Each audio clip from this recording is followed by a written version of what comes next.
beaucoup Rachel, merci d'être là. Florian, merci beaucoup de m'avoir proposé ce petit échange. On va attendre de voir un petit peu si... on va attendre quelques minutes.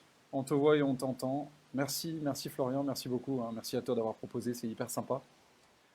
Une petite séance pour faire connaissance et c'est sympa de m'avoir contacté. En plus, on est voisins, hein, on n'est pas loin là. Tu dois être quelque part derrière moi là. Je vais essayer. Faut pas que je bouge trop mon ordi parce que ah, tu vois, ah, t'es quelque part là-bas là.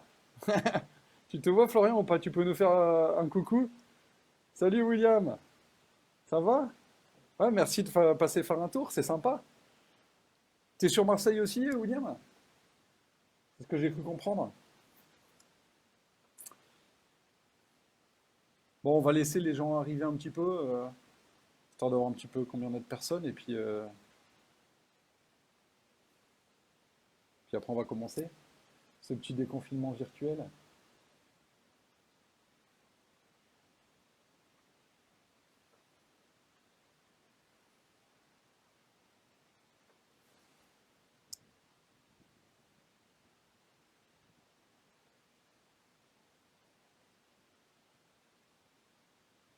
Ah, t'es juste à côté du stade. Alors attends, normalement, le stade. Attends, ah, où est-ce qu'on le voit? Il est là. Hop, hop, hop, hop. Tac. Ah bah voilà, on le voit là. Attends, hop, je vais orienter dans le bon sens. Voilà, on voit le stade. Ah, vas-y, un petit coucou. Voilà donc la belle météo marseillaise. Bon, il a fait pourri pendant 3 jours, hein, mais c'était bien pour écrire, quoi. Nous, c'est bien, on a toujours une excuse pour écrire. Quand il fait beau, on a envie de sortir. Du coup, bon, ça nuit un peu à l'écriture. Je sais pas si Marseille est la meilleure ville pour écrire, en fait. Bonsoir Rim, bonsoir, bienvenue. Coucou Nathalie, c'est cool que tu sois là, excellent. Salut Cédric, merci de passer. Rachel, je me suis exprès dépêché de faire mes plantations. Ah bah génial, bah toi tu prévois carrément le confinement pendant plusieurs années. Tu fais ton petit potager, le maraîcher. Bonsoir Christine, ah bah oui tu avais dit que tu passais, bienvenue, c'est gentil de passer, merci beaucoup. Donc voilà, bah écoutez, si vous avez des questions, on peut commencer par ça. Et puis sinon, je vais faire un monologue vraiment chiant. Là, je vous conseille plutôt les questions. Non, non, je rigole, c'est comme vous voulez. Et hello, salut Laure, bienvenue, merci d'être passé.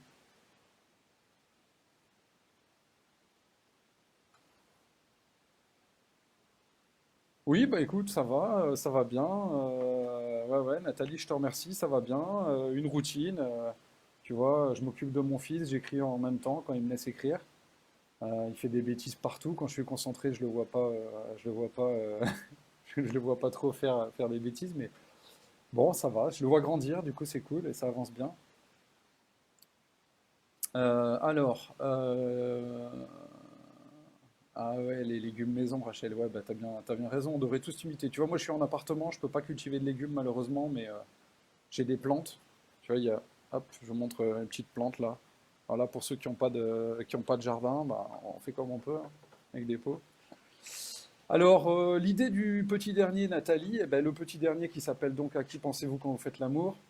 Euh, c'est donc un livre un petit peu, c'est un livre humoristique qui dénonce pas mal de choses, qui parle des relations et qui dénonce un peu certaines faiblesses humaines, que ce soit des hommes et des femmes. On s'est bien marré à écrire ce bouquin-là, même si c'est quand même un sujet qui est assez tendu. Euh, En fait, l'idée nous est venue. J'étais avec un ami et puis il avait vu que que j'avais commencé l'écriture avec Aztec et il est venu me trouver en me disant bah tiens ça te dirait pas qu'on écrive un truc et on avait l'idée à la base d'écrire une histoire d'un homme qui était addict à l'interdit en fait. Donc il aimait tout ce qui était interdit. Donc il conduit vite, il collectionne les contraventions. Dès que c'est interdit, ça l'excite, ça lui plaît et il fonce dedans, quoi. Donc, et on s'était dit, bah voilà, cet homme-là qui aime l'interdit, comment est-ce qu'il gère sa relation avec sa copine, s'il arrive dans une situation où il est frustré, comment il va gérer ça. Et on était parti dans ce délire-là. C'est comme ça que l'histoire a commencé. Euh, Ah ouais, elle a pas dit que c'était des livres. Bah si, elle dit les légumes maison. Pourquoi? Oui, en fait, j'étais sur Bordeaux, effectivement, j'étais sur Bordeaux pour le travail.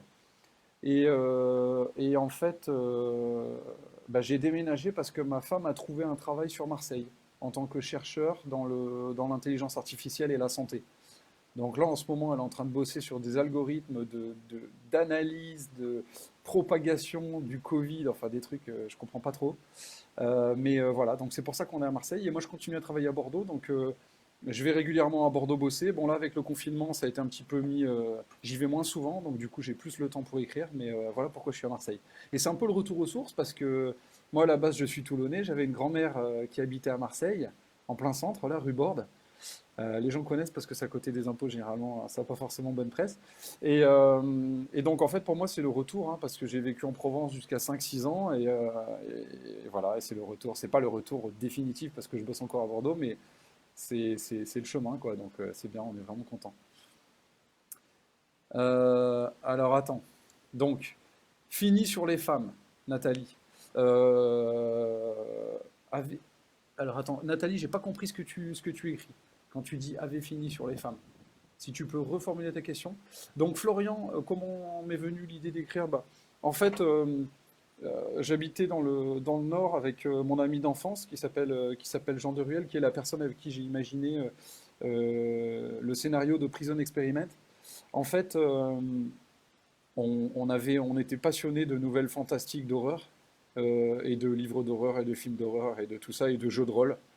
On était des vrais fous de ça et on aimait bien. On n'avait pas envie de rester trop passif à juste les lire. On voulait essayer d'en construire nous-mêmes. Donc en fait, on s'est lancé ce défi. On a commencé à écrire des histoires un peu fantastiques. Et l'idée, c'était pour garder le contact entre nous. Euh, C'était pour se surprendre, pour se faire rire et tout. Et c'est parti de là. On a commencé à écrire des nouvelles fantastiques. Alors on savait pas trop comment s'y prendre, hein, donc. Bon, c'était des trucs, c'était des idées, c'était des univers, c'était des fois il y avait un bon début, puis il n'y avait pas de fin, des fois il y avait une bonne fin, puis le début, voilà, ou le développement, bah, voilà. Donc c'était un petit peu comme on pouvait, mais parce qu'on n'avait pas de base, on n'avait pas de base théorique, on avait juste un petit peu la lecture, on savait pas trop comment, bon les films, tout ce qu'on avait vu. Et donc c'est parti comme ça. Et j'ai vraiment, moi pour moi écrire c'était magique, hein, vous connaissez ça, les auteurs qui sont là, hein, c'était vraiment la sensation de créer, la sensation de pouvoir manipuler, créer des personnages, des univers. C'était vraiment magique. Et après, je suis rentré dans la vie active, donc j'ai un peu laissé tomber. Par la force des choses, j'étais très occupé, donc je suis ingénieur de formation, hein, donc je suis parti dans l'aéronautique, faire mes petits calculs, ma prépa, enfin tout ça. Et puis un jour, suite à une rupture amoureuse, je me suis rendu compte qu'en fait, enfin, il y a une copine qui m'a dit, mais Eric, t'es complètement vide, il faut que tu fasses quelque chose pour toi, ça va pas du tout. J'avais un boulot, je bossais et tout, mais j'avais plus rien à côté qui me nourrissait. Et en fait, le premier truc qui m'est venu à l'esprit, c'est l'écriture. Mais je voulais pas y revenir comme ça. Je voulais peut-être rencontrer des gens à travers l'écriture pour connaître un peu des gens qui partageaient cette passion. Et puis je voulais aussi essayer de comprendre un peu comment raconter des histoires au mieux, quoi. Un petit peu savoir avoir un petit peu des bases, étudier un peu tout ça. Et donc j'ai trouvé un groupe d'écriture sur Bordeaux qui était animé par un scénariste qui s'était lancé un petit peu comme ça, par challenge, on va dire. Et en fait, on a vachement sympathisé. J'ai trouvé ça hyper intéressant. Et en fait, j'ai fait 3 ans avec lui de formation assez profonde, en fait, où il nous a fait un petit peu travailler sur tout ce qu'il avait appris à au conservatoire d'écriture scénaristique de Paris, qui est vraiment une grosse. C'est un conservatoire européen, je crois. C'est une grosse, grosse école. Il avait appris beaucoup de choses. Et donc, on a fait beaucoup d'analyses d'histoire et puis de pratique. C'est là où j'ai publié mon recueil de nouvelles, qui était donc mon premier livre, hein. On a commencé par les nouvelles, et puis ensuite un roman aztèque, qui est un roman qui n'est pas trop trop long, et puis ensuite on est parti sur. J'ai commencé à de plus en plus, voilà, écrire de plus en plus, et puis développer les histoires de plus en plus longues. Et Prison Experiment, qui est mon histoire la plus longue, c'est une trilogie qui fait dans les 2000 mots à peu près. Même si j'essaye de faire le plus court possible, je vous assure que c'est vrai. Alors, je continue donc. Euh, oui, donc Nathalie, je suis sur mon prochain livre actuellement. Donc effectivement un petit historique. Donc il y a eu le recueil de nouvelles réalités invisibles, des nouvelles fantastiques et étranges, comme j'aime bien à les appeler. Il y a eu ensuite une saga historique d'aventure qui est vraiment, bon, moi ce que j'aime c'est le suspense, la surprise, le rythme. Donc on est, euh, on est chez les Aztèques, mais c'est vraiment dans un monde qui peut s'apparenter un petit peu au monde de l'assassin royal que je suis en train de découvrir en ce moment. C'est un monde d'intrigue, un harem, une espèce de cour avec des empoisonnements, avec voilà, des femmes qui veulent occuper la place de favorite, et donc une jeune indienne qui va évoluer là-dedans, qui va essayer de gravir les marches du harem, enfin aussi vite qu'elle peut d'ailleurs, et ça va quand même assez vite. Et ensuite, il y a eu Prison Experiment, qui est parti de l'idée d'une nouvelle qu'on avait eue avec Jean, mon ami d'enfance, dont je vous ai parlé tout à l'heure, et qui est donc là vraiment un thriller anticipation, c'est-à-dire on se pose vraiment dans le monde contemporain, mais vraiment à la pointe de la technologie, avec les possibilités d'évolution de l'intelligence artificielle qu'il y a actuellement. Donc le prochain livre, Nathalie, pour répondre à ta question, ça va être un thriller ésotérique. Course contre la montre, société secrète, confrérie. On va voyager, on va aller en Grèce. Ça va parler de l'oracle de Delphes. Ça va poser des questions sur la frontière entre le rêve, entre l'imaginaire et la réalité, l'influence de l'imaginaire sur la réalité. Ça, c'est vraiment une thématique que je trouve très très intéressante. Dans quelle mesure l'imaginaire transforme la réalité? Et donc voilà, vraiment course contre la montre, thriller. Ça va être sympa parce que ça, vraiment, c'est encore autre chose. J'ai pas encore écrit une histoire comme ça, donc je suis lancé. J'ai déjà un bon synopsis d'une dizaine de pages et j'ai commencé l'écriture. Et là, la petite nouveauté, c'est qu'on va écrire avec ma femme, c'est-à-dire qu'en fait, on va faire un petit peu comme le couple. Elle va lire au fur et à mesure les chapitres. Bon, alors ça commence mal, hein. J'ai déjà écrit peut-être 8 chapitres, elle en a lu un. Donc, mais voilà, l'idée c'est qu'en fait on avance ensemble, et on a construit l'histoire ensemble, et c'est super parce que je trouve que le regard d'une femme déjà le regard extérieur sur l'écriture, c'est génial, hein, vous le savez tous, les auteurs. Mais en plus, bah, pour nous en tant que mec, le regard d'une femme c'est vachement bien parce qu'il y a vraiment des finesses aussi qu'on découvre, qu'on n'a pas forcément vues. Est-ce qu'il y a une suite à ton dernier, Cédric? Tu ne peux pas laisser sur une fin comme ça. Oui, bah alors le dernier, écoute, la suite, c'est pas pour tout de suite, on va dire. Tu sais que pour moi, le dernier, c'est là, on change complètement effectivement de ce que j'ai écrit. À qui pensez-vous quand vous faites l'amour? C'est un roman à quatre mains qu'on a écrit donc avec mon pote, je vous ai expliqué tout à l'heure, Laura Nikdo. C'est un pseudo, forcément. Euh, et euh, et c'est vraiment un livre. Faut le prendre au dixième degré, quoi. C'est assez humoristique, ça parle des relations humaines. Et donc, effectivement, la fin, après, c'est. Je vais rien dire, mais en fait, je peux pas te dire grand-chose, Cédric. Peut-être en MP, je te répondrai. Bonjour Laurel, bonjour, enchanté. Coucou Steph, merci d'être passé, merci de venir. Alors, je continue à lire le fil, hein. Bah alors, Nathalie, finalement, le livre s'est porté sur son interdit concernant sa relation avec les femmes. Merci le correcteur. Oui, effectivement, quand je parlais tout à l'heure du héros du dernier à qui pensez-vous quand vous faites l'amour, un homme qui est addict à l'interdit, on s'est plus focalisé sur l'interdit par rapport aux relations. Effectivement, c'était plus intéressant que l'interdit du mec qui roule trop vite, quoi.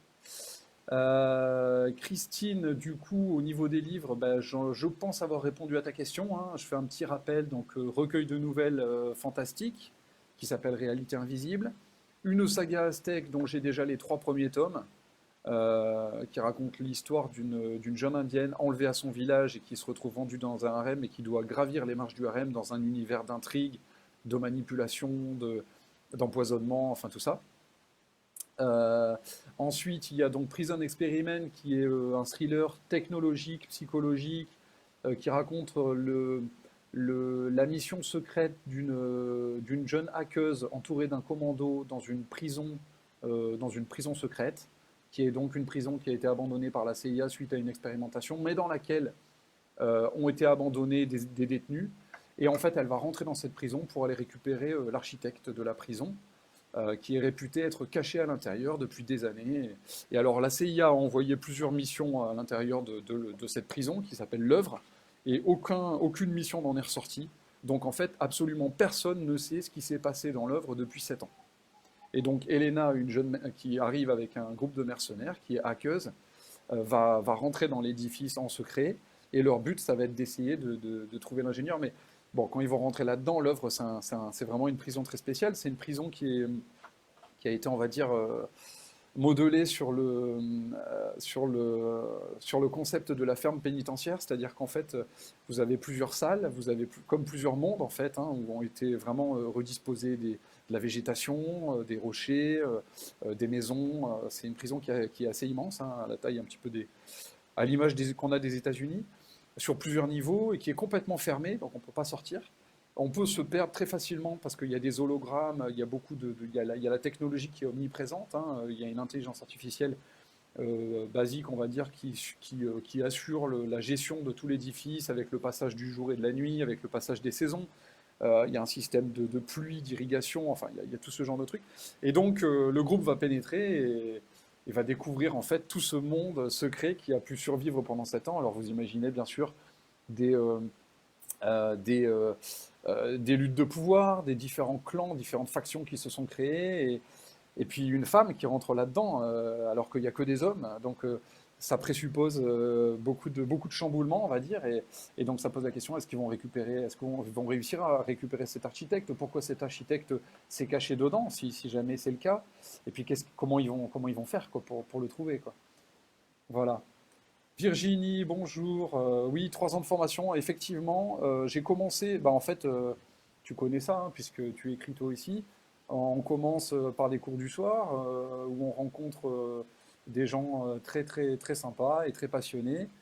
Et, euh, et en fait, alors, excusez-moi juste 2 secondes, juste un truc. Raquel, il a déjà mangé. Excusez-moi, parce que ma femme est en train de donner à manger à mon fils une deuxième fois. Voilà, et donc oui, 3 ans. En fait, on commence par les cours du soir, donc c'est le lundi soir, et puis ça dure 3 heures. Et puis chacun écrit un petit texte, alors c'est l'écriture créative et tout. Puis en fait, après on lit ce qu'on a écrit, puis tout de suite c'est prenant parce qu'on creuse l'histoire, les autres nous font des retours, des machins. Donc ça commence comme ça, pendant un an, on s'éclate, tous les lundis soirs, on se dit, ah bah ça c'est mon soir, lundi soir c'est génial, j'avance et tout.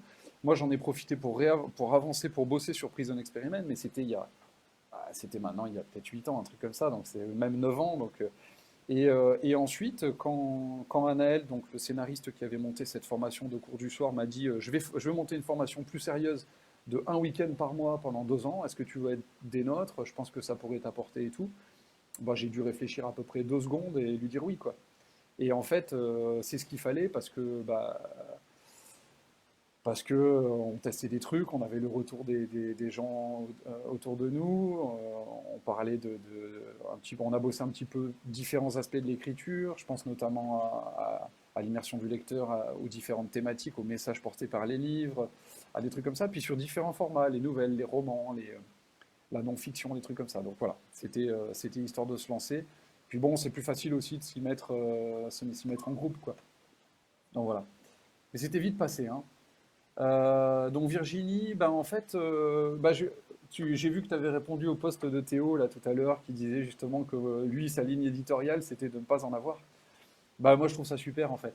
Effectivement, autant, je pense que comment dire, les deux lignes de conduite pour un auteur sont super et puis chacun a le droit de choisir ce qu'il veut et chacun a le droit de choisir. Il y a des auteurs qui préfèrent, on va dire, commencer dans un genre qui est peut-être le genre dans lequel ils se sentent le plus à l'aise ou pour lequel ils ont le plus d'affinité. Et donc, ils vont le creuser, ils vont devenir des spécialistes de ce genre-là. Ils vont faire du thriller, ils vont faire du polar, ils vont faire voilà, de la romance. Et ils vont devenir, voilà, petit à petit, ils vont devenir de plus en plus affûtés dans ce domaine-là et dans cette niche-là.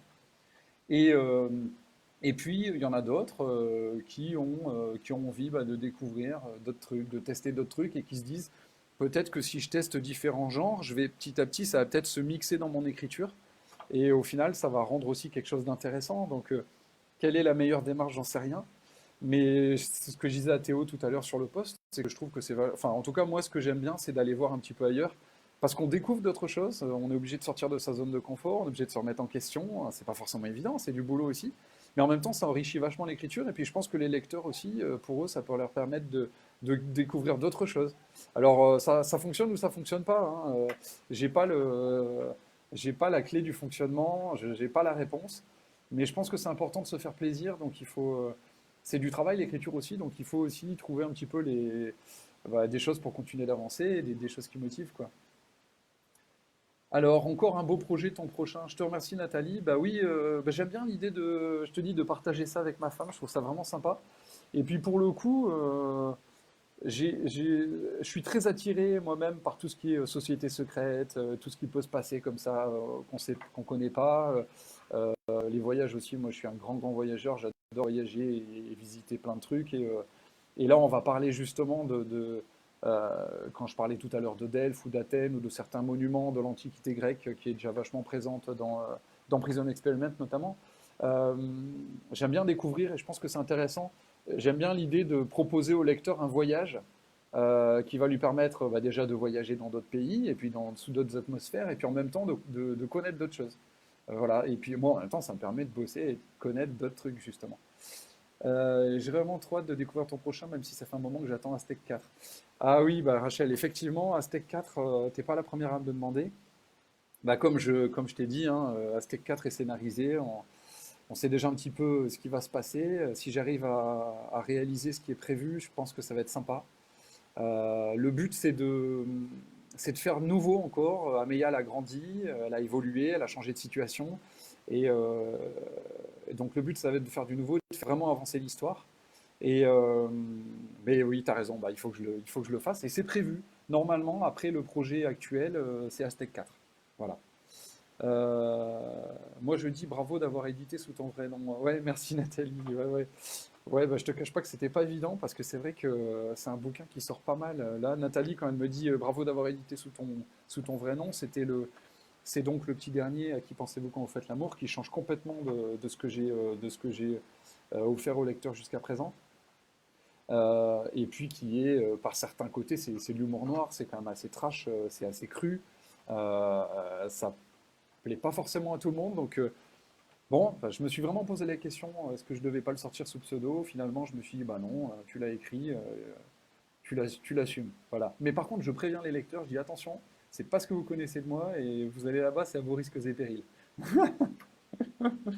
Voilà. Laure, ah oui, décale-toi un peu sur ta droite, tu veux moins en contre-genre. Ah oui, pardon. Voilà, comme ça.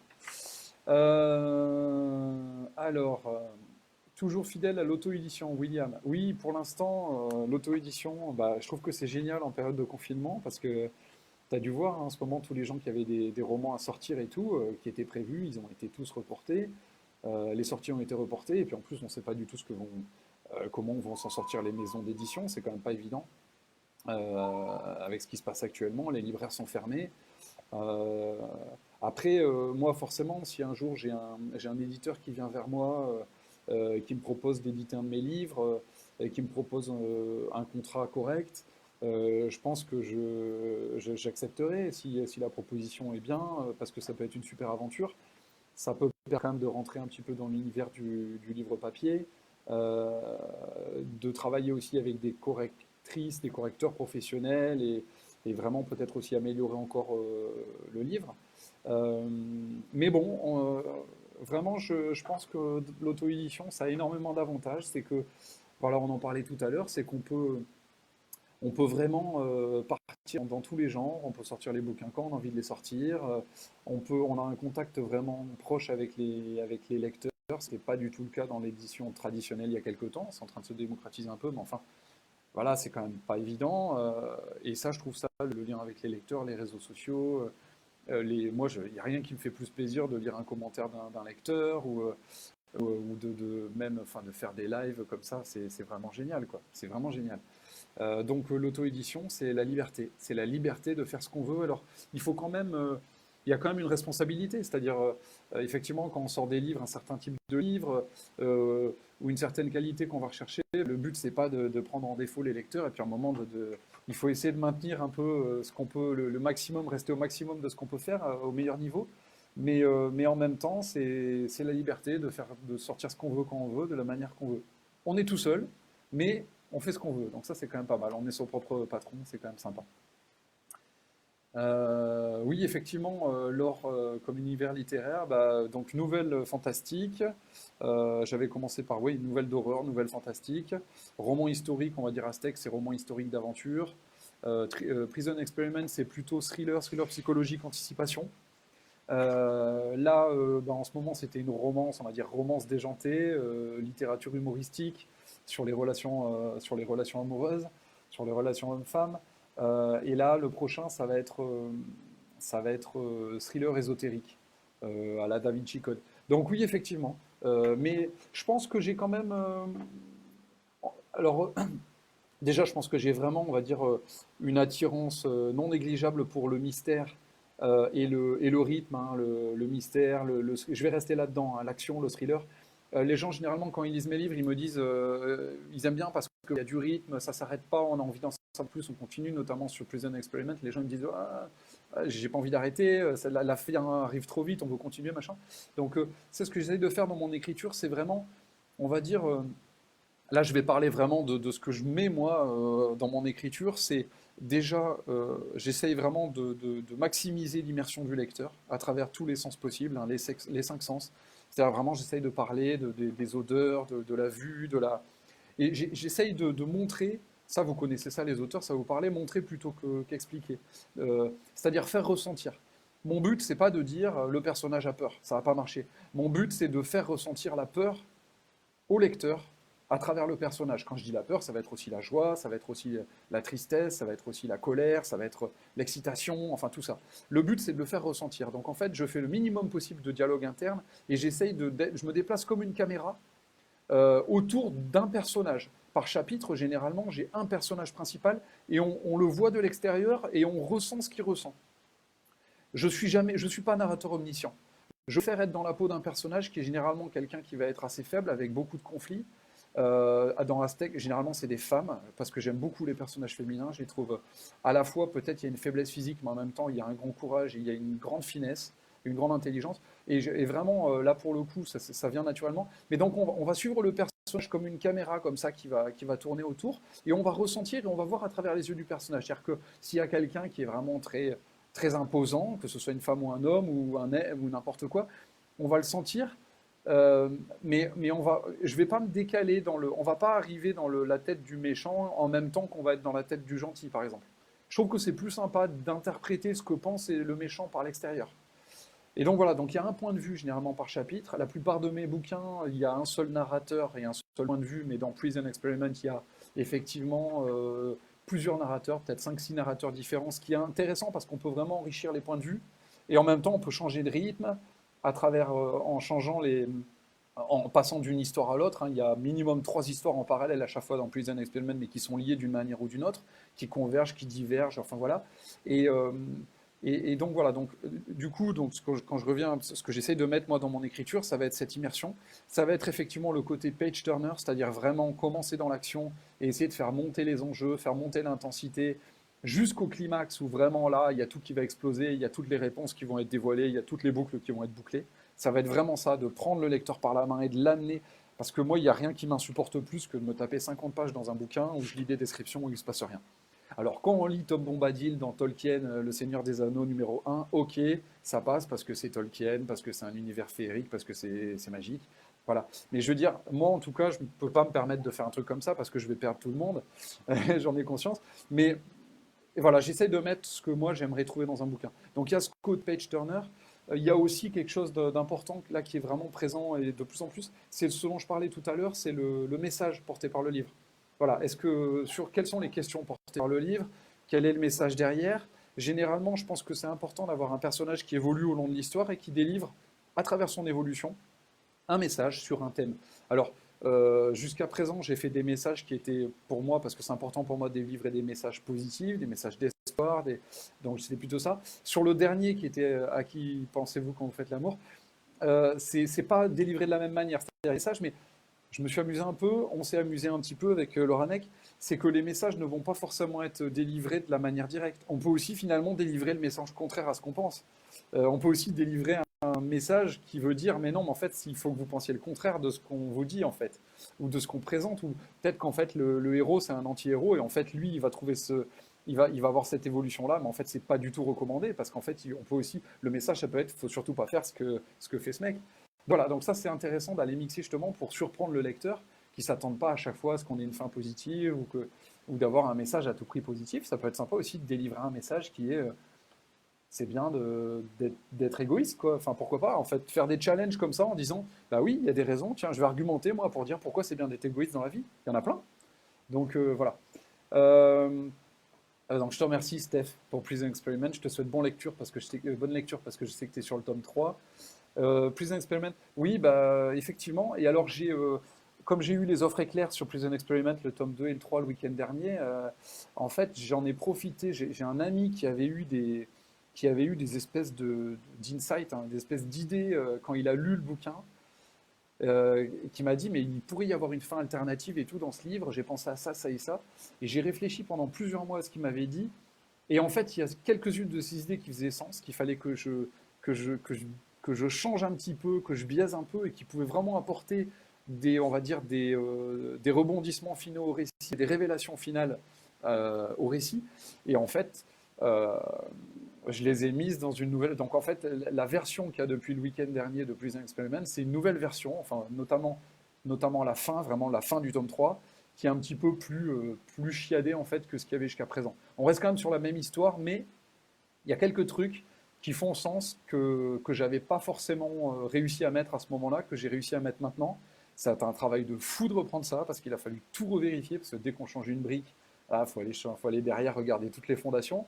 Normalement, c'est bon, mais je ne vous cache pas que j'aimerais bien qu'il y ait quelqu'un qui relise du début à la fin et qui me confirme, qui dise ouais, c'est bon, ça passe bien, nickel, parce que j'ai pas eu le courage, moi, de me retaper les 2000 pages. Mais, ça fait partie des choses aussi importantes pour moi, c'est-à-dire j'ai quelqu'un que j'admire beaucoup, qui est un grand artiste qui est mort, c'est Rodin. Je ne sais pas si vous avez visité le Rodin à Paris. Si vous ne l'avez pas fait, je vous engage à le faire. C'est passionnant. Et en fait, il a une œuvre qui est énorme, que vous connaissez tous. Ça s'appelle La Porte des Enfers. Et donc, cette œuvre qui est une espèce de grande porte monumentale en basalte, enfin, je sais plus en quoi, c'est pas en basalte, mais c'est de la roche noire. Il y a plein de sculptures qui dépassent, il y a des espèces d'anges, des anges de la mort, il y a un côté un peu macabre et tout, c'est magnifique.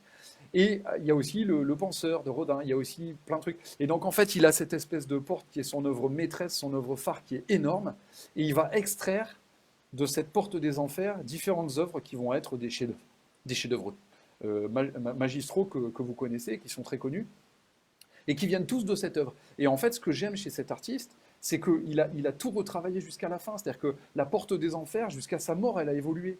Et je trouve ça génial. Et il y a une catégorie tout à l'heure, je parlais des différentes catégories d'auteurs, ceux qui se spécialisent dans une niche et ceux qui vont chercher un petit peu partout, hein, voilà, faire un peu les foufous. Il y a aussi effectivement ceux qui vont dire, bah moi, une fois que c'est fini, c'est publié, je reviens pas dessus et c'est figé dans le marbre. Et puis il y a ceux qui font, bah ouais, mais moi je me réserve la possibilité, si je comprends quelque chose, si je passe une étape supérieure de compréhension de mon propre récit, je m'autorise à l'améliorer, à l'amener un petit peu plus loin pour les futurs lecteurs. Et moi, je fais partie de ces gens-là. Sur Prison Experiment, j'ai repris un petit peu la fin, et ça ne cesse d'évoluer. Et on reboucle sur ce qu'on disait tout à l'heure au niveau de l'auto-édition, c'est que je trouve que l'auto-édition, c'est génial, parce qu'on peut réuploader sur Internet des nouvelles versions de bouquins. Alors là, si on passe sur des éditeurs papier classiques, j'imagine même pas combien de temps ça va prendre, et je sais même pas si c'est possible. Donc ça, c'est quand même un côté qui est sympa quand on est perfectionniste et qu'on veut tout le temps faire avancer faire changer le truc. Bonsoir Caroline, bienvenue. Alors Laure, les personnages féminins à l'honneur, Aqueuse, Aztèque, super. Effectivement, Laure, personnage féminin à bloc. Aztèque, c'est une jeune indienne qui commence esclave et qui va gravir les marches de la société. Dans Prison Experiment, c'est une hackeuse. On comprend à la fin pourquoi. Et là, dans le livre actuel, le thriller ésotérique, c'est une écrivain. C'est une écrivain qui a connu la gloire dans son passé et qui n'a pas jamais réussi à repondre un bouquin qui a eu le même succès que son premier livre. Donc, oui, j'aime beaucoup les héroïnes femmes, hein, comme je disais tout à l'heure, parce que ça me permet d'explorer justement cette façon de voir le monde. Ça me permet de. Et en même temps, ça, je le dis souvent, enfin, quand je fais des lives, je prends l'exemple de Conan le Barbare. Conan le Barbare, je ne sais pas si vous avez lu les bouquins, c'est des bouquins ça a été un des bouquins qui a créé l'univers de la fantasy. Et c'est génial à lire, et c'est une histoire super. Et alors, quand on lit ça, en fait, on se met dans la peau de Conan, et en fait, ce mec-là, hyper fort, avec sa grosse épée, il est pratiquement indestructible, quoi. Et donc, finalement, à la fois, c'est génial parce qu'on se sent super fort dans sa peau, et puis c'est un super univers et on kiffe. Et à la fois, c'est dommage parce que justement, moi, ce que je trouve qui fait l'intérêt d'une histoire, c'est le conflit, c'est la difficulté, c'est la, on va dire, le manque de certitude par rapport à l'issue de ce qu'on veut, est-ce qu'on va atteindre notre objectif ou pas.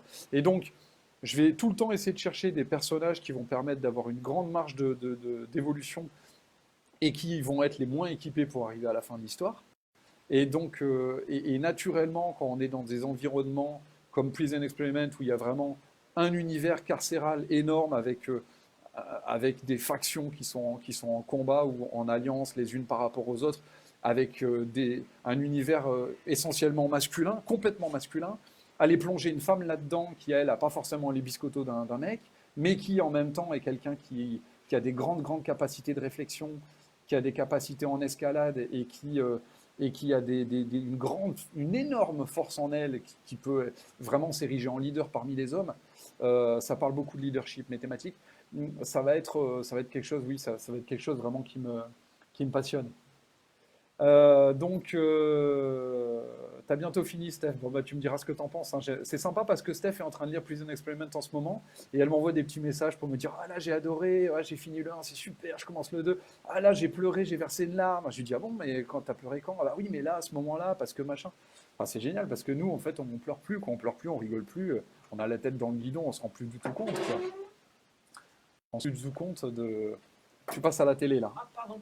Ah, hop, ah voilà, oui, donc je l'avais pris quand même, je sais pas si vous le voyez, oui, hop, hop, voilà, ça c'est Prison Experiment. Donc vous avez vu, ça c'est le tome 1. Alors, vous avez vu le beau teint que c'est. Alors je peux vous assurer que je fais le maximum pour que ce soit court. Il y en a 3 comme ça, et voilà, et franchement, vous me direz, hein, si vous le lisez, vous me direz s'il y a des longueurs, mais là j'ai pas réussi. J'ai pas réussi à faire plus court. Voilà. Donc, Florian, je vais les acheter. Ah bah Florian, attends, tu vas pas les acheter, tu plaisantes.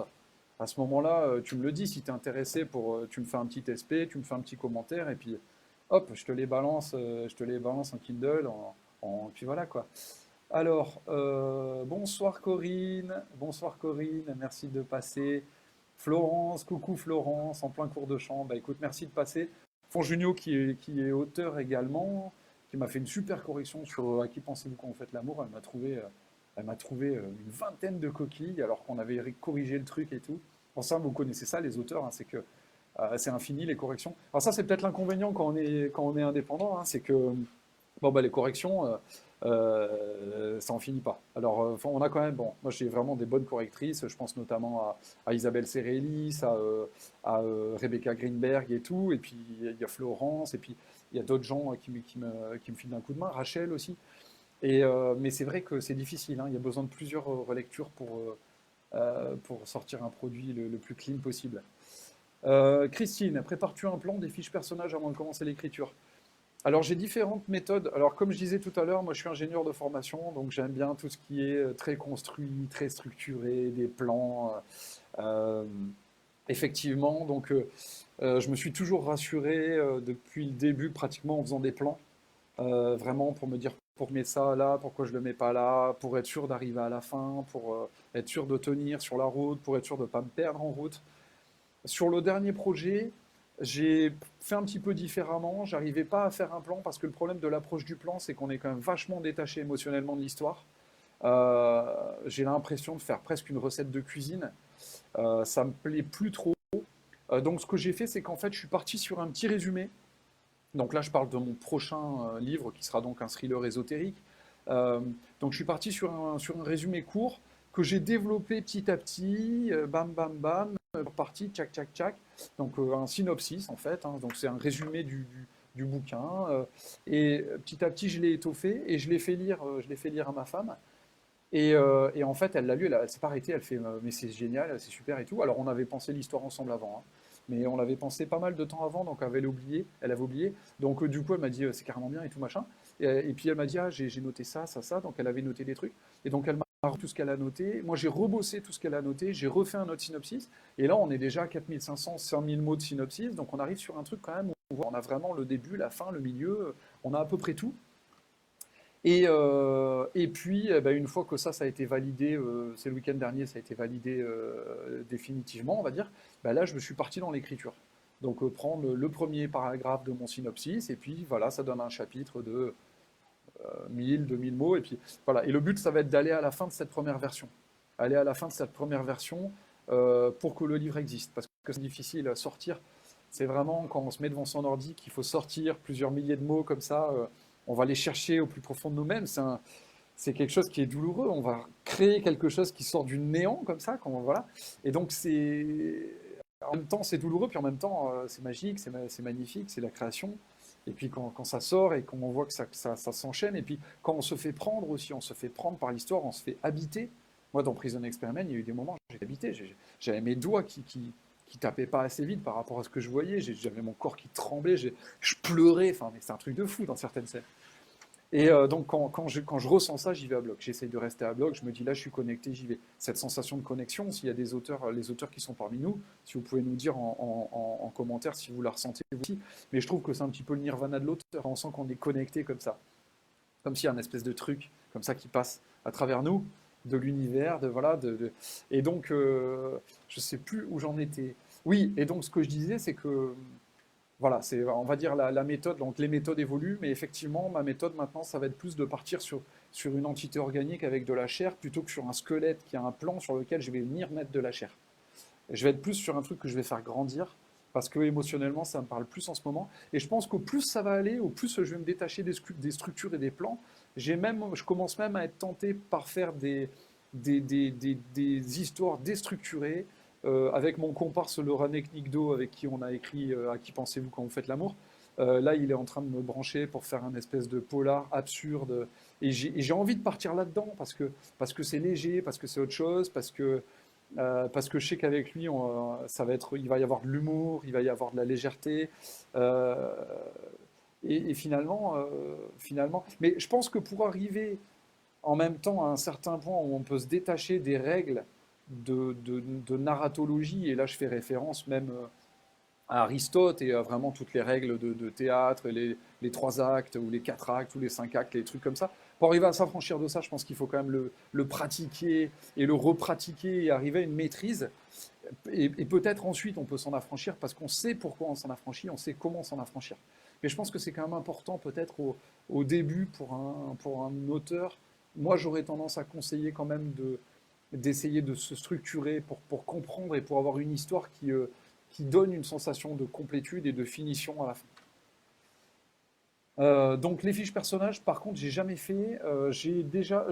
Par contre, je vérifie mes personnages à la fin par rapport à ma thématique principale. Hein. Mettons, si je parle du changement, ça, je prends un exemple comme ça. Certains d'entre vous comprendront peut-être pourquoi je prends cet exemple-là. Je vais par exemple travailler sur une histoire qui pose la question, est-ce que l'être humain peut changer?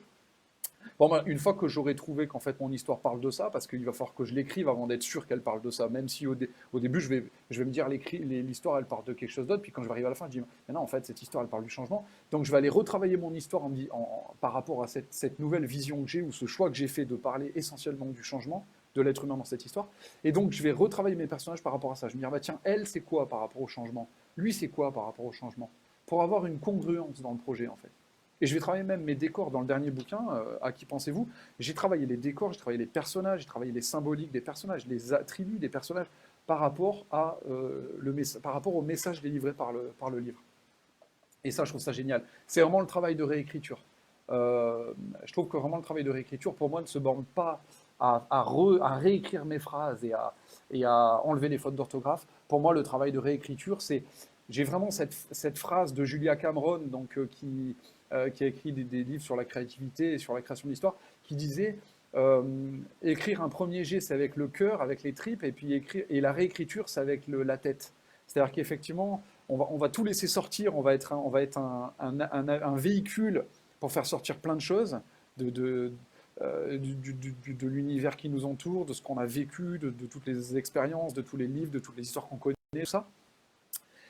Et donc tout ça, ça va sortir, mais dans une première version d'un livre, ça va être même si on a fait un plan, une structure avant, ça va être quand même un beau bordel. Donc l'idée, ça va être d'aller chercher un petit peu là-dedans.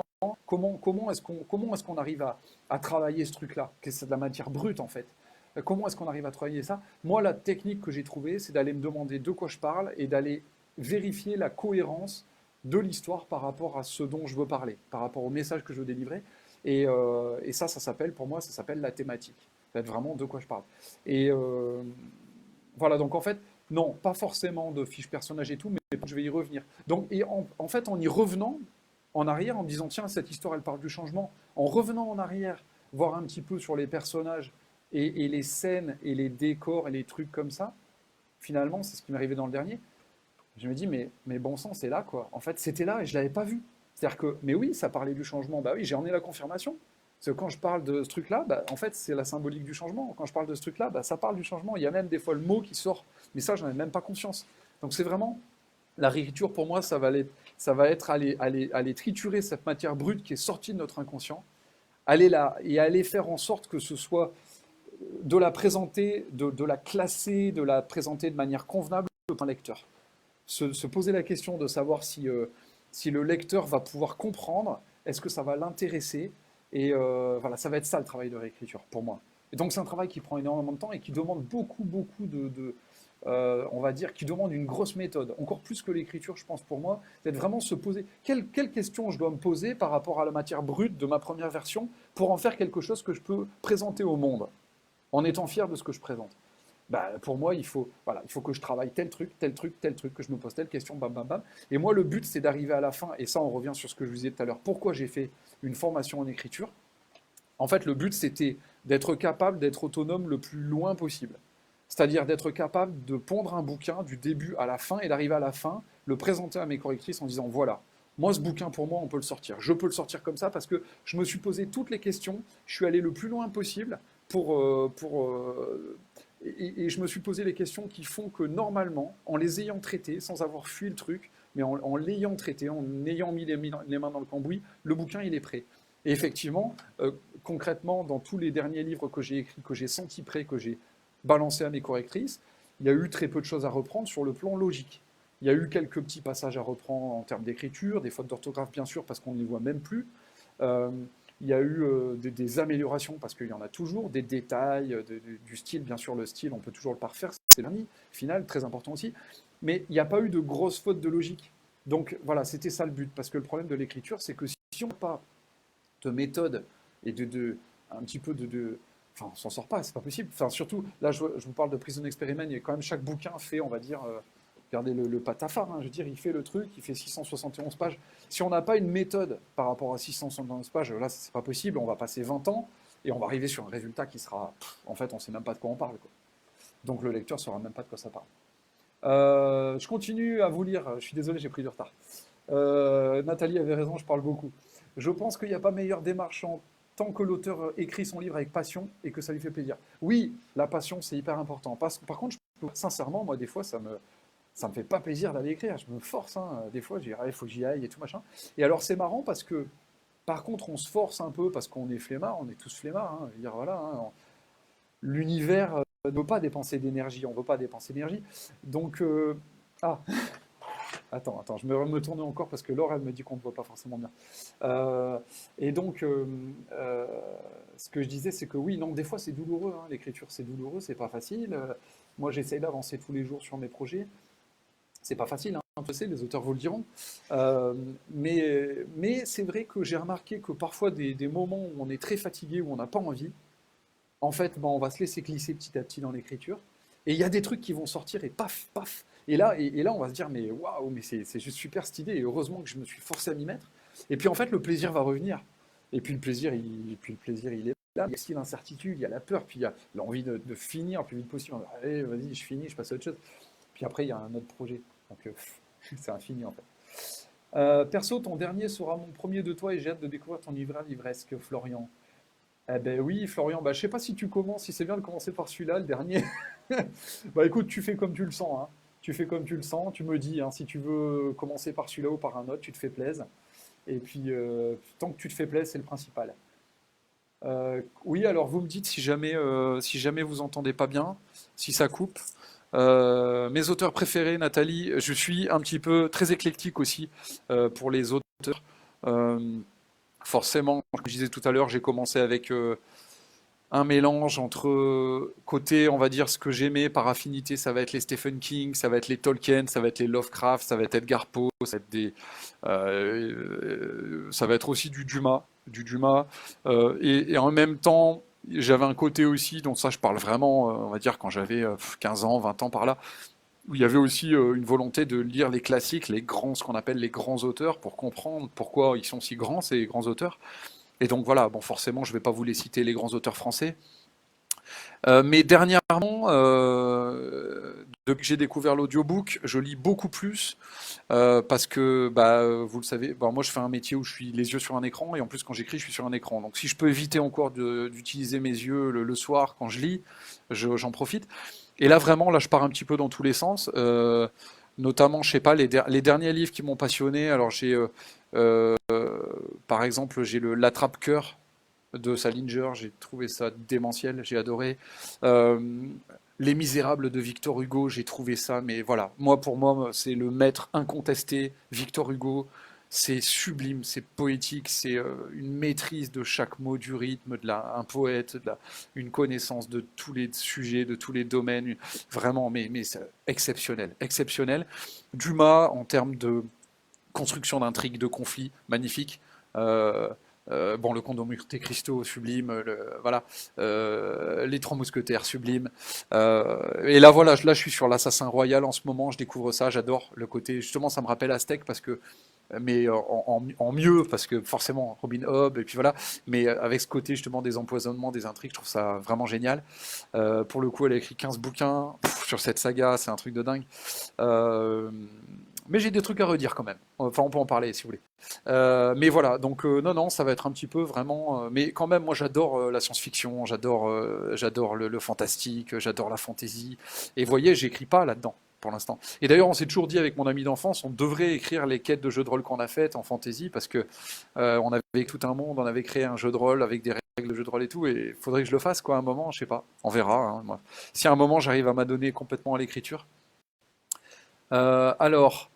Je vous avais dit. Alors attendez, je reprends. Bonsoir Annie. Alors il y a des trucs qui sont effacés, donc j'ai peut-être perdu des commentaires. Ah bien sûr, on ressent bien ce que ressentent les personnages et bien détaillé, Steph. Oui, c'est ce que je disais tout à l'heure. Pardon. En fait, j'essaye de faire ressentir les choses au lecteur. Donc voilà, vous me direz si c'est réussi ou pas. Steph, ça fonctionne pour toi, c'est génial. Franchement, merci pour ce retour. Je vous avais dit qu'il est passionné. Et voilà. Ouais, je suis vraiment ouais, tout le temps pareil. Hein.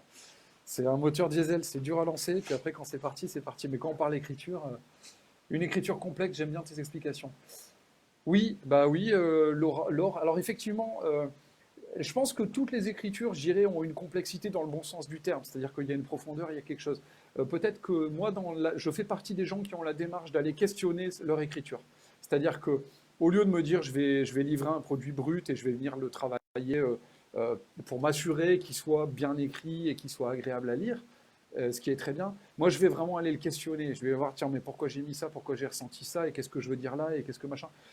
Est-ce que c'est bien, est-ce que c'est bien, je ne sais pas. Mais l'idée, c'est d'aller essayer de ramener à la conscience tout ce qui a été mis tout ce qui a été mis par l'inconscient d'une manière qui n'est pas ordonnée, parce que l'inconscient, il n'est pas ordonné forcément. Et le fait de ramener tout ça à la conscience, ça va permettre d'aller, on va dire, affiner certaines choses, aller mettre, peut-être ajouter des étapes supplémentaires s'il en manque pour faire sens. Ça va permettre d'aller appuyer plus sur certains côtés et moins sur d'autres, et d'enlever des choses et d'en rajouter. Et surtout, ce que je disais tout à l'heure, c'est que ça va permettre de se dire, mon projet est congruent, je me suis posé les questions, je suis allé chercher derrière ce qu'il y a, il tient debout, il y a des gens qui vont comprendre ça, il y a des gens qui vont comprendre ça, il y a des gens qui vont retirer ça, il y a des gens qui vont aimer, des gens qui ne vont pas aimer. Mais au moins, moi, j'ai fait mon boulot et j'estime que que j'ai mis ce qu'il fallait là où il fallait pour que, euh, pour que ça fasse sens, quoi, pour que le projet il tienne debout. Que ce soit pas une chaise à deux pieds, que dès que tu la poses, elle tombe par terre, quoi. Voilà. Un plaisir de t'écouter, une belle passion. Merci Florian, ben, je suis sûr que toi, tu es un grand passionné aussi, et j'espère qu'on se verra bientôt en live pour discuter d'écriture et de lecture ensemble. Laure, Tolkien a un style très lourd. Alors c'est possible, si tu le dis, je veux bien le croire. Moi, ça fait longtemps que j'avais lu ça. J'avais Les Seigneurs des Anneaux, c'était il y a un bon moment, donc il faudrait que je reprenne ça. Merci Nathalie. Euh, Mal traduit, ah bah peut-être, ouais. Peut-être que Tolkien est mal traduit. Bah, les traductions, de toute façon, c'est tout le temps. Tout à l'heure, je parlais de l'Assassin Royal. Justement, je trouve qu'il est relativement bien traduit. Mais bon, ça, c'est le problème. Il faudrait pouvoir lire en VO, mais bon, c'est pas évident. Puis Moi, en tant qu'auteur, je fais le choix de lire en français même les traductions parce que j'essaye d'apprendre des nouvelles tournures, des nouvelles expressions. Et donc voilà, donc je veux pas aller bosser l'anglais en plus de ça, j'essaye de dissocier ces trucs-là. Ah bah alors, en version originale, Tolkien, bravo, franchement, t'as un super niveau d'anglais, c'est beau, c'est beau. Jacques Laurent, bonjour, merci d'être là. Alors Nathalie, tu es fan, Nathalie, alors génial, écoute, tu dois être ma première et ma seule fan. Donc je suis hyper content. Ouais, j'ai une fan! Non, je déconne. Non, merci Nathalie, en tout cas. Donc merci, Nathalie, vous devez la connaître, hein, tous. Génial, hein, chroniqueuse, enthousiaste, soutien, toutes les casquettes, enfin, génial, vraiment. Alors Marie-Claire, désolé Eric, je ne connais pas vos livres, mais je vais y remédier très rapidement. Ah bah ça c'est une super idée Marie-Claire. Surtout n'hésitez pas si vous avez des questions. Je ne sais pas à partir de quand vous êtes connecté, si vous avez un petit peu, si vous êtes arrivé au bon moment. Conan versus Xena, ouais, bah je connais pas trop Xena, j'ai vu un peu à la. Faudrait voir, ouais, justement, ça peut être intéressant. Euh, Selon comment ils exploitaient l'histoire. Marie-Claire, moi non plus, je vais vite y remédier car c'était super bien en parler, il a attisé ma curiosité. Ah bah super, bah écoute, merci Florian, tu me fais gagner des lectrices, alors là, vraiment génial. Bah écoutez, profitez-en en ce moment, un petit coup de pub. Il y a Prison Experiment qui a 99 centimes en e-book, donc n'hésitez pas pour découvrir le truc, n'hésitez pas. T'adores les pavés, bah alors là, Marie-Claire, t'as 3 pavés, 3 bottins, tu vois. En fait, j'ai pris des bottins et puis j'ai enlevé ce qu'il y avait, j'ai changé les pages, j'ai changé ce qu'il y avait marqué dessus. Mais ouais, on est sur des gros trucs. Euh, Jacques Laurent, oui, les maisons d'édition trouvent encore des fautes. Bah oui, des fois on en trouve nous quand on lit un bouquin. Il peut y avoir encore une ou deux coquilles dans le bouquin. Ah, c'est dur, hein, ça c'est sûr que quand on lit, alors surtout quand on lit et puis qu'on est pris par l'histoire, on les voit plus les fautes, hein. William, oh là là, William, mais toi pareil, mais pareil, je te retourne le compliment. On va fonder une secte, la secte de l'écriture. On va faire des conférences sur le Vieux-Port, enfin sur la plage de Marseille, là, ça va être sympa. Euh, alors, est-ce que oui, alors Rachel qui me demande le prochain, donc le prochain qui sera donc le thriller ésotérique. Écoute, j'ai réfléchi comme en ce moment, je peux quand même pas mal écrire. Si j'arrive à vraiment bien bosser, peut-être que je pourrais le sortir en juillet. Mais alors bon, c'est quand même, il va falloir bosser, hein. On va voir. On va voir. Est-ce que je vais réussir à faire une V1 qui sera suffisamment avancée, aboutie? Est-ce que je vais réussir à faire bosser ma femme pour la relecture? Parce que tant que ça dépend de soi, ça va, hein, mais bon, dès que ça dépend des autres, là, c'est plus compliqué. Bim, bim, tchac, tchac, tchac, tchac. Ok, ok. Ok, si tu veux, Florent, pas de problème. On peut parler comme ça, on peut se faire des bim, bim, tchac, ça peut être sympa. Il y a toujours une femme pour nous donner un avis, oui, et puis des avis féminins, j'adore. J'adore, parce que j'adore. J'ai une grande confiance dans les avis féminins. Merci Caroline, merci d'être venue. Alors, le prochain sera un shot. Oui, Rachel, effectivement, j'ai fait une trilogie, j'ai fait une saga, j'ai 3 tomes. Je ne veux pas vous dire combien j'en ai prévu parce que sinon vous commencerez jamais à lire le premier. Non, on n'est pas sur 15, hein. Je ne vais pas faire comme Robin Hood, comme pas Robin Hood, Robin Cobb, c'est ça, je crois. Euh, euh, donc, le prochain sera un one-shot. Oui, je vais essayer de faire des one-shots maintenant parce que ça permet de changer d'univers à chaque fois, ça permet de partir sur différents trucs, ça permet de tester plusieurs genres. Et puis quand on fait une trilogie ou une saga, il y a quand même beaucoup plus de boulot. Il faut vraiment faire une cohérence entre les tomes, il faut faire vraiment préparer en amont les choses qui vont être utiles plus tard. C'est hyper intéressant en termes de construction. Ça demande beaucoup plus de boulot. C'est pas forcément facile à marketer parce que bah, quand on sort un tome 2 et qu'on est là sur Facebook, bon, j'ai sorti mon tome 2. Puis les mecs ils font attends le tome 2 de quoi? Ouais, le truc, le bouquin que tu as sorti il y a 15 ans là. Ouais, non, mais laisse tomber. Moi, j'ai pas le temps de lire un tome 2, machin. Alors quand on parle de tome 3, tome 4, c'est plus difficile. Donc je pense que je vais faire un petit peu de légèreté et des one-shots. Mais c'est bien parce que qui peut le plus peut le moins. Donc le fait d'avoir fait, on va dire, des séries qui étaient assez complexes à faire, ça va peut-être me permettre de trouver un one-shot plus simple à réaliser et donc peut-être plus court aussi à réaliser. On verra. Bon, c'est pas une course, hein. Il faut que ça prenne le temps que ça doit prendre, quoi. Bonsoir Clarence, c'est sympa de passer. Alors, Laure, 5000 mots de synopsis. Ah, tu m'étonnes que tu fasses des pavés. Ouais, bah oui, parce que oui, j'ai poussé le synopsis un petit peu loin, effectivement, pour essayer de voir si ça fonctionnait. Ouais, mais bon, effectivement, c'est une bonne question. Alors, est-ce que je vais réussir? Je vise pour le prochain, je vise, on va dire, 80 000 mots. Est-ce que je vais réussir à les tenir? Selon mon pote scénariste avec qui j'ai fait la formation, il m'a dit, ah, t'as pris l'habitude d'écrire des pavés maintenant? Bon, on va voir. Je vais essayer. Je vais essayer. Alors, Rachel, tu as travaillé les attributs de Coco. Euh, Rachel fait référence au héros du dernier, là, à qui pensez-vous qu'on fait l'amour, qui est donc cette espèce d'anti-héros addict à l'interdit qui, on va dire, dès qu'il commence à ouvrir la porte de l'interdit, il va l'ouvrir, mais d'une manière où en fait même lui, il va se faire balayer par le courant d'air qui va en résulter en fait. Ça va aller très très loin. Donc non, j'ai pas travaillé, non, j'ai pas travaillé les attributs de Coco. Effectivement, on aurait pu en parler, savoir pourquoi il a tant de succès avec les femmes. C'est une bonne question. Non, mais par contre, tous les personnages autour sont travaillés, notamment quand tu penses les bijoux, euh, les tatouages, les trucs comme ça.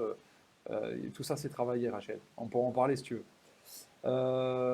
Ouais, la Belgique qui est avec nous, avec Clarence, il y a la Belgique quand même. Vous imaginez, Marseille-Belgique, ça fait plus de 1000 kilomètres quand même. C'est beau là. En plus, c'est international du coup. Donc là, on est dans une conf internationale.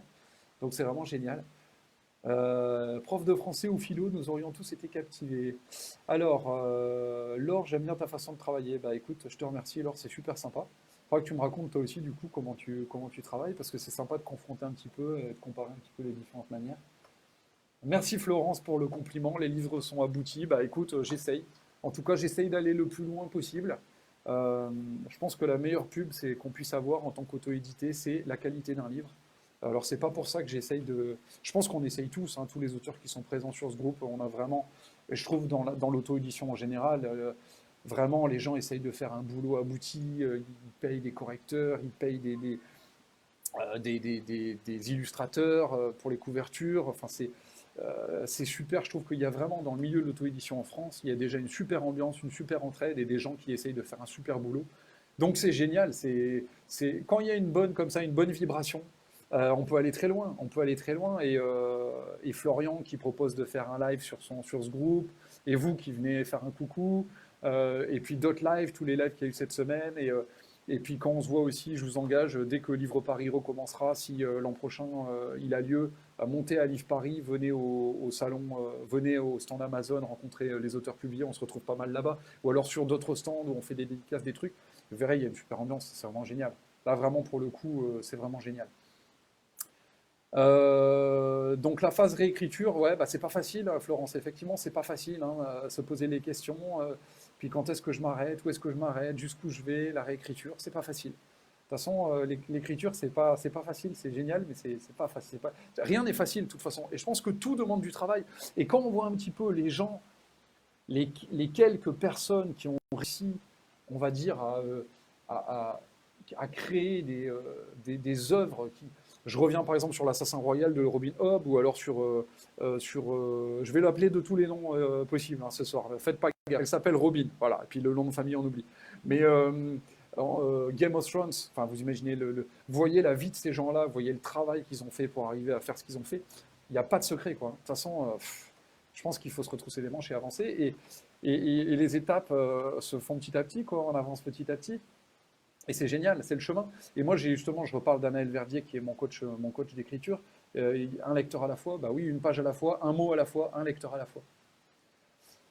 Euh, ces temps-ci, pas facile d'écrire, rime. Bah, parfois, c'est pas évident, hein.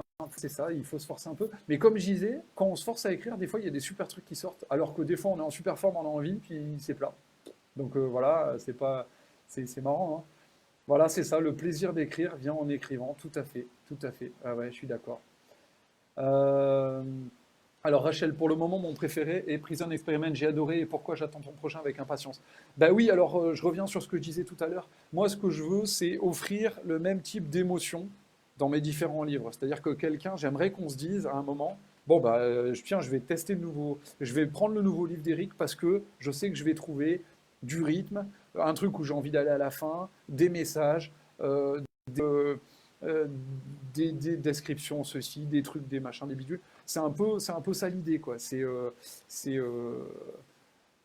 Mais c'est. Ah, en même temps, quand tu me dis j'ai adoré Prison Experiment, tu vois, j'ai une petite nostalgie parce que je me dis, ah bon sang, il est derrière ce projet, tu vois, c'est un projet de fou, c'est un truc qui m'a pris des dizaines d'années. Mais il y en a d'autres. Et justement, le fait qu'il soit justement là, mais il est pas derrière, il est présent, mais le fait qu'il soit là, qu'il existe, ça va laisser la place au futur projet. Et ça, c'est super. C'est super parce que le meilleur est devant, le meilleur est à venir.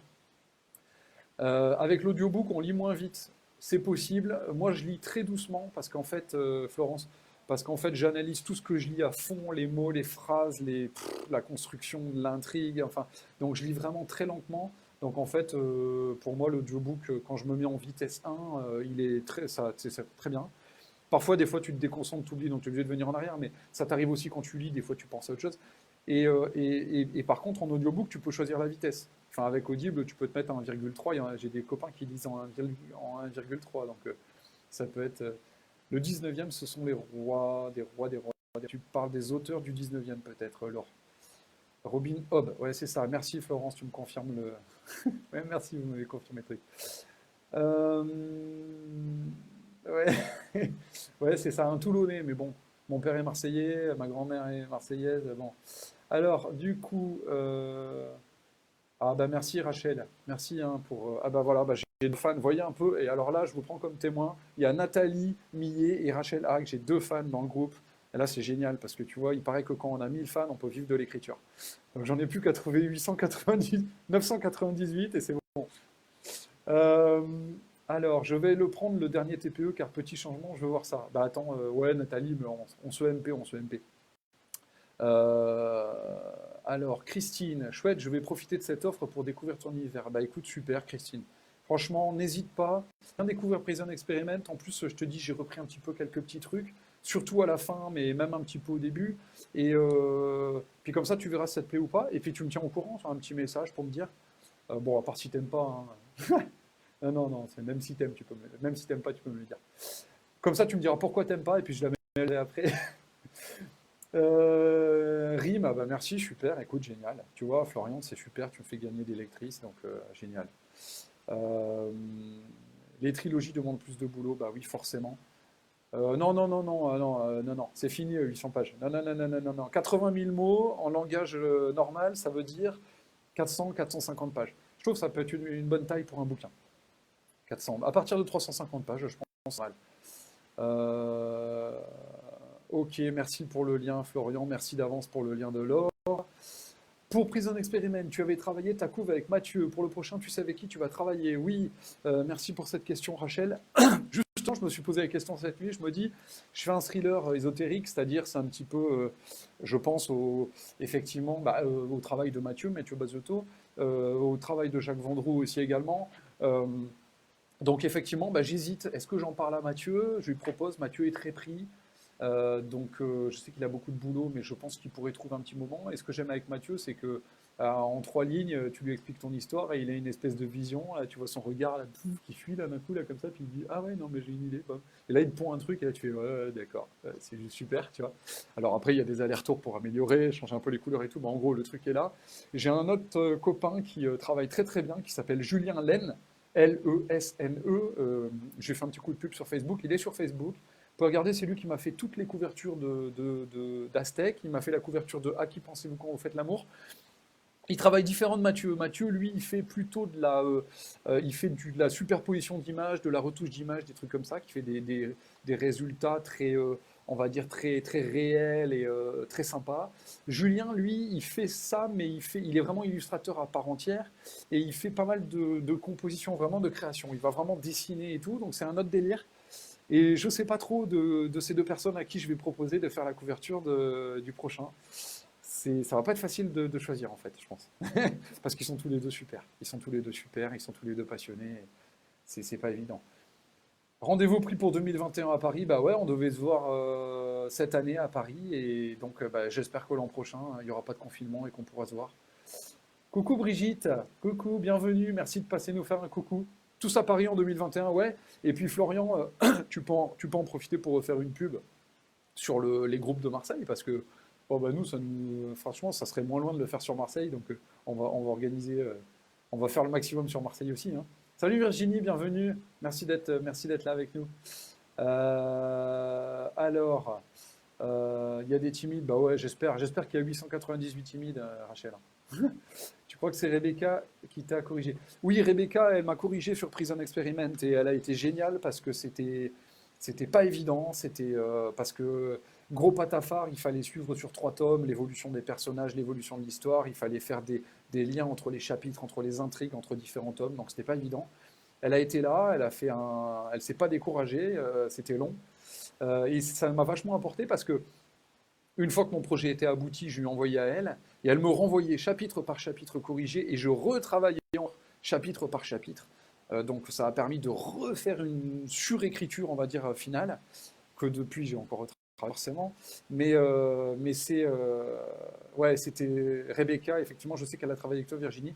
Rebecca Greenberg, qui est donc auteure, qui a fait un super bouquin qui s'appelle Le fil d'argent, je vous engage vraiment à aller voir, qui parle de voyage dans le temps, de décorporation, un truc comme ça, c'est des thématiques vraiment sympas, et qui fait un super travail de correctrice. Et Shtiza, CRLS, qui est parmi mes amis Facebook, je peux vous donner son contact, qui cherche actuellement à corriger, à faire bêta lectrice de certains bêta lectrices des livres. Et donc, les auteurs qui sont sur cette page, si vous avez besoin d'une correctrice qui est super également, euh, qui est, comment on dit, j'ai perdu le terme, qui ne se fait pas payer, il y a Shtiza. Donc, venez m'envoyer un message et je vous mets en contact avec elle. Elle est super, elle m'a corrigé le dernier, et c'est super aussi, quoi. Florian, moi aussi je suis fan et je ne t'ai pas encore lu, alors imagine après. Bah écoute, ouais, bah, j'espère que tu vas lire le bon bouquin alors, hein, parce que donc bah oui, donc il n'y a plus que 897 femmes à trouver. Fans. Oula, non, parce que si ma femme m'entend, si je dis qu'il faut que je trouve 897 femmes, ça va pas aller. Euh, je viendrai à Marseille. Ah bah oui, et puis Nathalie, toi, bah oui, c'est ça. En plus, comme ça te donnera une excuse pour aller sur Villefranche. Ouais, voilà, bah oui, parce que Florence, t'es pas très loin, toi non plus, je crois. Voilà, bah écoutez, je pense qu'on a fait à peu près le tour de la question. Ça fait un petit peu plus d'une heure qu'on est ensemble. Bah, je vous remercie vraiment d'avoir été là. C'est hyper sympa. Je vous remercie pour vos questions, pour toutes vos petites phrases, pour vos encouragements. Voilà, c'était vraiment super. J'espère que vous passez un bon moment également. Euh, ouais, un joli lapsus, effectivement. Et puis Florian, merci d'avoir organisé ça. Si vous avez une dernière petite question, n'hésitez pas, hein. Il y a encore une petite minute ou deux, si vous voulez qu'on fasse ça. Sinon, bah écoutez, voilà, une pensée pour vous, hein, enfin pour tout le monde, hein, pour ce confinement.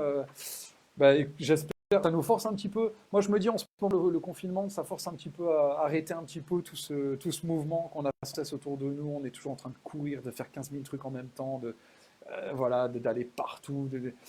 Et je trouve que c'est peut-être ce côté justement de se dire ah ben là, on est un peu obligé de se poser, quoi, et ça peut être cool parce qu'en fait, on n'a peut-être pas suffisamment de temps pour se poser des questions sur nous-mêmes, sur ce qu'on fait. Tiens, mais est-ce que je suis à la bonne place? Est-ce que j'avance dans la bonne direction? Est-ce que euh, voilà, et par flemme, on le fait pas forcément. Donc ça peut être le moment. Donc je vraiment prenez soin de vous, reposez-vous, passez du temps avec vos proches, avec ceux que vous aimez. Faites-vous des bons petits plats, faites-vous des bons films, lisez des bons bouquins, avancez sur vos projets, avancez sur vos passions. Voilà, je dirais c'est un petit peu le message que je voudrais faire passer pour cette fin de live. Voilà, bah oui Virginie, n'hésite pas à revenir en arrière. Les 10 premières minutes, on n'a pas fait grand-chose, on n'a pas dit grand-chose le temps que ça se lance, mais après, tu verras que je me suis enflammé et puis c'est parti quoi. Voilà, bah écoutez, un grand merci à tous, bisous à tous, et puis prenez soin de vous, et puis à très tôt, n'hésitez pas, à très bientôt, par message, sur les réseaux, par mail, partout quoi. Voilà. Allez, et dans les salons. Et oui, et puis Lizzie du Costa, bah oui, forcément, bah, j'espère que là je vous ai convaincu quand même. Allez, ciao ciao, je coupe la vidéo.